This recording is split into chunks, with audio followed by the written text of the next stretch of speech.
بسم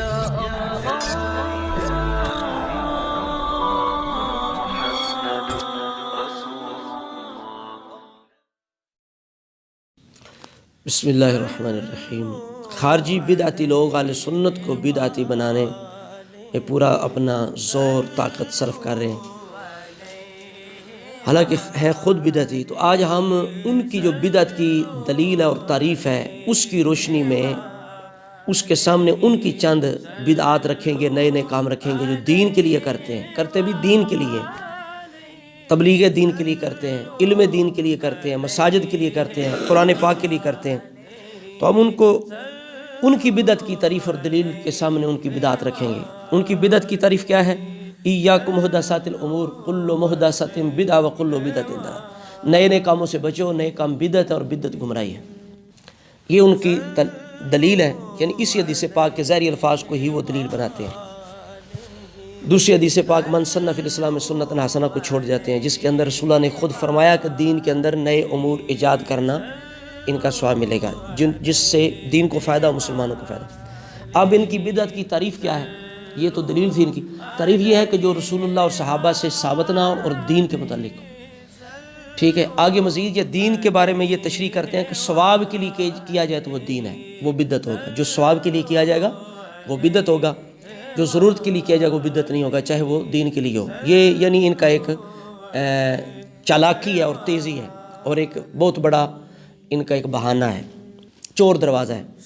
اچھا، ہم ان کی بدعات گنوانے لگے ہیں، آپ سن لیجئے۔ سب سے پہلے تو ان کا عقیدہ ہے، سب سے پہلے ان کا عقیدہ ہے جو انہوں نے عقیدہ گھڑ رکھا ہے، جس پہ پورے مذہب کی بنیاد انہوں نے رکھی، کہ زندہ نبی ولی صالحین کا وسیلہ جائز ہے، جو قبروں میں چلے گئے ان کا شرک ہے۔ تو اس کا ہم جواب مانگیں گے ان سے کہ یہ بتاؤ، رسول اللہ سے، صحابہ سے ثابت کرو، قول فعل تقریر رسول سے اس بات کو ثابت کرو۔ قرآن پاک کی کوئی آیت دکھا دو ایسی جو بالکل عبارت و نص ہو، جس کے اندر یہ چیز ہو۔ ہاتوا برہانکم ان کنتم صادقین۔ یہ تمہارا عقیدہ ہی بدعتی ہے، اس لیے تم اصل میں بدعتی ہو۔ یہ پہلا، یعنی پہلا عقیدہ ان کا بدعت۔ دوسری چیز ان کی جو انہوں نے لا رومال کی بدعت جاری کر رکھی ہے، اور عرب شریف سے امامہ شریف کی سنت کو بالکل نکال دیا۔ کوئی بھی ان کا ایک بھی آپ کو ملا نہیں ملے گا، ایک بھی، کہ جس نے امامہ شریف باندھا ہو۔ سب نے لا رومال یا اپنے بڑوں کی سنت رسول اللہ کی چھوڑ کے اختیار کر رکھی ہے۔ اس پہ جو ہیلہ بازی کرتے ہیں وہ میں بعد میں تھوڑا عرض کر دوں۔ یہ دوسری ان کی بدعت ہے، اس کا جواب دیں، رسول اللہ سے ثابت کریں کس نے یہ طریقہ اپنایا ہے۔ اس کے بعد جناب اہل سنت کے جو اکثر علماء ہیں وہ امامہ شریف ہی باندھتے ہیں، ٹوپی بھی رسول اللہ کی سنت ہے، لیکن یہ انہوں نے تو بالکل ہی امامہ شریف چھوڑ دیا۔ اگلی ان کی بدعت جو ہے وہ کعبہ شریف کے متعلق ان کی بدعتیں ہیں۔ سونا چاندی انہوں نے غلاف کے اوپر لگایا ہوا ہے، اوپر اپنے مردہ جو مالک ہے ان کے نام لکھے ہوئے ہیں۔ پھر کعبے کو 2 دفعہ غسل دیا جاتا ہے، یہ کس نے دیا بھائی، کس کی سنت ہے؟ اسی طرح عرق غلاب سے غسل دیا جاتا ہے، لاکھوں کروڑوں اربوں ریال خرچ کیے جاتے ہیں اس پہ۔ اسی طرح جناب مسجدوں کے مینار، مسجدوں کے محراب، مسجدوں میں اے سی، مسجدوں میں یہ قالین، ہیٹر، یہ وضو کا سسٹم، یہ ساؤنڈ، یہ سپیکر، یہ ویڈیو ریکارڈنگ، یہ سوشل میڈیا، ٹھیک ہے، یہ ساری، یہ سی ڈی، یہ کتاب، یہ پمفلٹ، یہ رسائل، یہ بڑے بڑے اسلامک سینٹر، یہ عید الوطنی،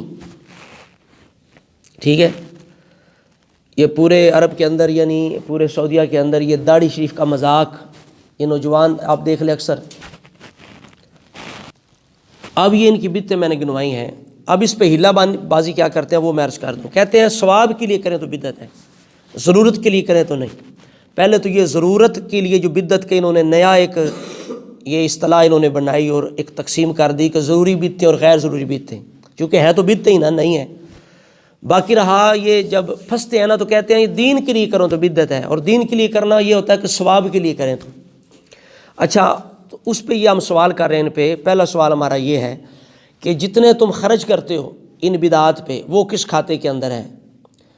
اگر تو ثواب کے لیے پھر تو بدعت ثابت ہوگی، اگر کہتے ہو ثواب کے لیے نہیں ہے تو پھر فضول خرچی کے زمرے میں ہے یا کہ حرام کے زمرے میں ہے؟ یہ ایک سوال ہے۔ دوسرا یہ بتاؤ کیا اسلام کے اندر پورا داخل ہونا ضروری نہیں؟ ادخلوا فی السلم کافہ، یہاں اونٹ کے گوشت کی بات تھی جو اس کا شان نزول ہے اس آیت مبارکہ کا، کہ جو یہود سے مسلمان ہوئے تھے صحابہ، وہ اونٹ کے گوشت سے ذرا کراہت کرتے تھے، تو اسلام نے، قرآن پاک نے فرمایا، اللہ کریم نے فرمایا ادخلوا فی السلم کافہ، جب اسلام کے اندر آ گئے تو اب یہ کراہتیں چھوڑ دو، اونٹ کا گوشت بھی کھا لیا کرو۔ اب ان کی باری آتی ہے، کہتے ہیں یہ کون سا، یہ کھانا کون سا یہ دین ہے، یہ لباس کون سا دین ہے، یہ جناب یہ کام عید الوطنی کون سا دین ہے؟ بھئی اسلام تو کہہ رہا ہے، یہ قرآن تو کہہ رہا ہے ادخلوا فی السلم کافہ، سارے اسلام کے اندر داخل ہو جاؤ۔ اب یہاں تو اونٹ کے گوشت کی بات تھی، تو کیا حکم نہیں ہے کہ اسلام کے اندر پورے داخل ہو جاؤ؟ کیا مطلب کہ تمہارا سر کے بالوں سے لے کر پاؤں کے ناخن تک یہ سارے تمہارے طریقے جو ہیں وہ اسلام کے مطابق ہونے چاہیے۔ تیسرا سوال یہ ہے، کیا اللہ کریم نے یہ نہیں فرمایا لقد کان لکم فی رسول اللہ اسوۃ حسنہ؟ کیا رسول اللہ کا نمونہ نہیں ہے ہر جگہ؟ خوشی غمی کے اندر رسول اللہ کا نمونہ نہیں ہے؟ عید الوطنی جو تم نے نہیں نکال لی، تو کیا رسول اللہ کا خوشی غمی کا نمونہ نہیں ہے؟ پھر کیا سر کے بال جو ہیں ان کی تعلیمات نہیں ہے شریعت کے اندر؟